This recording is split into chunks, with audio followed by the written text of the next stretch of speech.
Shalom bien-aimés dans le Seigneur, c'est votre frère le serviteur de Dieu, le prophète Valérie Kenga. Nous sommes heureux de partager avec vous encore ces temps de prière et de méditation sur Entrepreneur Télévision. Nous allons baisser nos têtes et nous allons faire une courte prière avant de pouvoir passer ces moments agréables. Prions. Tendre Père, nous te sommes infiniment reconnaissants pour ce moment que tu nous accordes. Nous te disons merci, éternel Dieu, pour mon frère, pour ma sœur qui me suit en cet instant. Ma prière est que tu bénisses une famille qui nous suit, que tu accordes ta faveur divine à mon frère et à ma sœur, et que le sang de Christ qui a coulé sous Golgotha puisse justifier chacun d'entre nous devant les condamnations. Dans le nom puissant et glorieux de Christ, notre Seigneur et Sauveur, nous avons ainsi prié. Amen. Je suis heureux de partager avec vous aujourd'hui le passage dans le livre de Genèse au chapitre 26. J'aurais bien voulu commencer à partir du verset 18, mais nous allons lire à partir du verset 14 jusqu'au verset 22. La Bible dit ceci au verset 14 de Genèse chapitre 26. « Il avait des troupeaux de menu bétail et des troupeaux de gros bétail et un grand nombre de serviteurs. Aussi les Philistins lui portèrent envie. » On parle de Isaac. Verset 15. « Tous les puits qu'avait creusés le serviteur de son père, du temps d'Abraham son père, les Philistins les comblèrent et les remplirent de poussière. Et Abimelech dit à Isaac, « Va-t'en de chez nous, car tu es beaucoup plus puissant que nous. » Isaac partit de là et campa dans la vallée de Guérar, où il s'établit. Isaac creusa de nouveau les puits d'eau qu'avait creusés du temps d'Abraham son père et qu'avaient comblé les Philistins après la mort d'Abraham, et il leur donna les mêmes noms que son père leur avait donnés. Les serviteurs d'Isaac creusèrent encore dans la vallée et y trouvèrent un puits d'eau vive. Les bergers de Guérar querellèrent les bergers d'Isaac en disant « L'eau est à nous ». Et il donna au puits le nom d'Essek parce qu'il s'était disputé avec lui. Ses serviteurs creusèrent un autre puits au sujet duquel on chercha aussi une querelle et il l'appela Sitna. Il se transporta de là et creusa un autre puits pour lequel on ne chercha pas querelle. Et il l'appela Rehoboth car dit-il, l'Éternel nous a maintenant mis au large et nous prospérons dans le pays. Amen. Ce qui est intéressant ici, dans ce passage, c'est l'histoire d'Isaac. Isaac est le fils d'Abraham. Abraham avait déjà reçu la bénédiction de Dieu. Et là, je suis toujours dans le sujet que nous avons partagé pour dire que la terre est une bénédiction pour nous. Il y a quelque chose, le Seigneur avait promis à Abraham qu'il allait le bénir.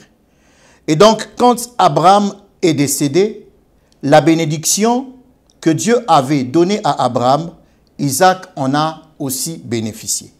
Mais la Bible nous fait voir que Isaac était devenu encore plus riche. Et la richesse d'Isaac avait suscité une certaine jalousie. Une certaine jalousie auprès de ses voisins. Et donc, il a été obligé de se déplacer. Mais vous verrez que lorsque nous sommes dans le verset 18e, on dit que Isaac est allé recreuser au même endroit que Abraham avait creusé les puits. Dans la version Darby, on dit il allait recreuser les puits que les Philistins avaient bouchés. Donc c'est pour vous dire que Abraham avait fourni un effort. Il avait fait un travail sur cette terre. Il avait fait un travail parce que les puits représentaient les richesses. Vous savez que l'eau représente une richesse. Un pays qui a de l'eau a beaucoup d'avantages par ceux qui n'en ont pas, par rapport à ceux qui n'en ont pas. Alors, qu'est-ce qui s'est passé? Il s'est passé que quand Abraham est décédé, les Philistins sont allés boucher ces puits. Mais Isaac est allé pour recreuser ces puits-là. À vrai dire, Isaac cherchait à répéter la même histoire que Abraham. Alors que lorsque le Seigneur nous amène dans une autre bénédiction et nous amène également dans une autre dimension. C'est-à-dire que là où Abraham avait déjà creusé, il y a un travail qui avait été fait, qui avait suscité la jalousie. Mais l'environnement dans lequel Abraham avait travaillé, Dieu ne voulait plus que Isaac puisse travailler dans le même environnement. C'est-à-dire que lorsque le Seigneur nous bénit, lorsque le Seigneur nous fait une promesse, déjà au départ, il y a un travail qui a été fait par nos pères.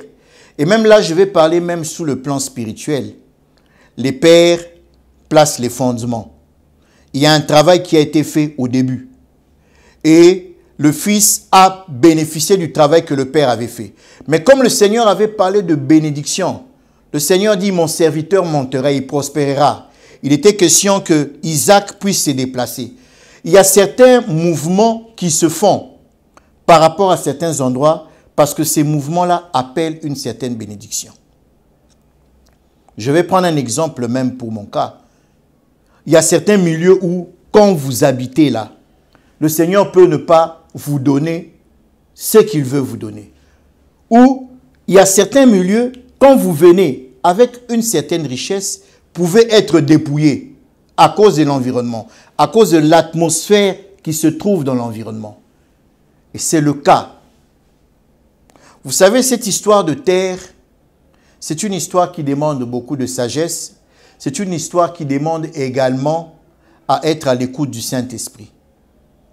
Je n'ai pas évoqué les versets qui suivaient, mais lorsque le Seigneur a mis Isaac au large, c'est ainsi que par la suite le Seigneur va parler à Isaac pour lui dire qu'il est le Dieu de son père et qu'il avait fait alliance avec son père, qu'il va le bénir davantage.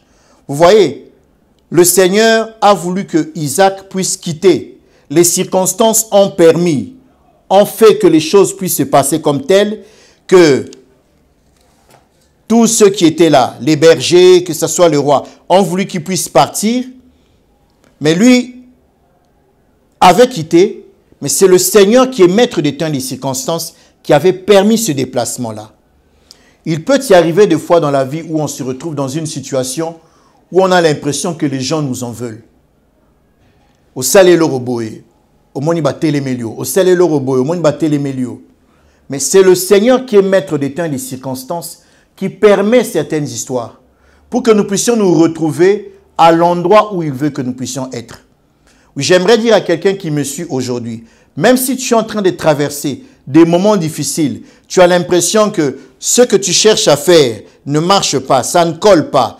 Le Seigneur est en train de préparer un endroit qui t'est destiné, un endroit où il n'y aura pas de chamaillerie, un endroit de paix, un endroit où il n'y aura pas de disputes. Parce que ce qui est vrai, c'est quoi? Lorsque nous nous retrouvons dans une situation où il y a des disputes, des chamailleries, les choses n'évoluent pas. La bénédiction n'aime pas les querelles. La bénédiction n'aime pas les problèmes. Parce que lorsque le Seigneur vous met au large, parce que même Isaac, quand il a parlé des Rehoboth, le Seigneur l'a mis au large. C'est-à-dire que Rehoboth dit large espace. Donc, c'est-à-dire qu'il a trouvé un endroit de paix. Donc, lorsque le Seigneur s'arrange pour vous mettre de ce côté-là, c'est pour être loin des disputes, loin de tout ce qu'il y a. Nous voyons que Dieu est un Dieu de paix et que le Seigneur a un projet de bonheur pour chacun d'entre nous. C'est ce même projet que le Seigneur a pour la RDC. La RDC est un pays de bénédiction. La RDC est un pays de prospérité. Mais nous ne pouvons vivre la prospérité que lorsqu'il y a la paix, lorsqu'il y a l'entente, lorsqu'il n'y a pas de querelle, lorsque nous cherchons l'intérêt commun qui est l'intérêt de la population. C'est vrai que nous sommes dans une situation électorale pratiquement pendant cette période. Et il y a toutes ces histoires qui fassent que certaines choses puissent fâcher et d'autres. Mais il ne faudrait pas que la population puisse en pâtir. Parce que là où il y a la paix, c'est là où il y a la bénédiction. Et la bénédiction de l'Éternel enrichit et ne se fait suivre d'aucun chagrin. Le chagrin ne doit pas être le partage d'un enfant de Dieu. Le chagrin ne doit pas faire partie de la vie d'un enfant de Dieu. Qu'à chaque fois que nous puissions nous dire comment les choses ne marchent pas, comment... Non, le Seigneur peut, dans sa souveraineté, permettre que les choses puissent ne pas marcher à un certain moment, mais pour qu'à la finalité, que nous puissions arriver, atteindre les choses auxquelles le Seigneur nous a préparés. Et ça, c'était l'exemple même que nous avons vu de la vie de Isaac. Isaac a été combattu, bien que Isaac ait rentré sur le travail que son père avait fait. Mais les gens ont combattu même ce travail. Le Seigneur a permis que Isaac puisse non pas seulement se retrouver dans une bonne position, mais pouvoir conserver sa richesse. Parce que vous devez savoir que lorsque le Seigneur l'a béni, il lui a donné du bétail. Le bétail ne peut pas vivre sans eau. Christ est l'eau de vie.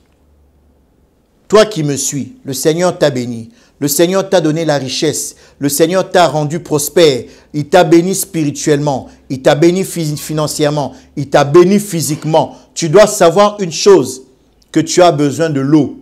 Parce que Isaac était en train de chercher l'eau. L'eau dont nous avons besoin, c'est Christ qui est l'eau de vie. Christ doit être dans ta vie, le centre de ta vie.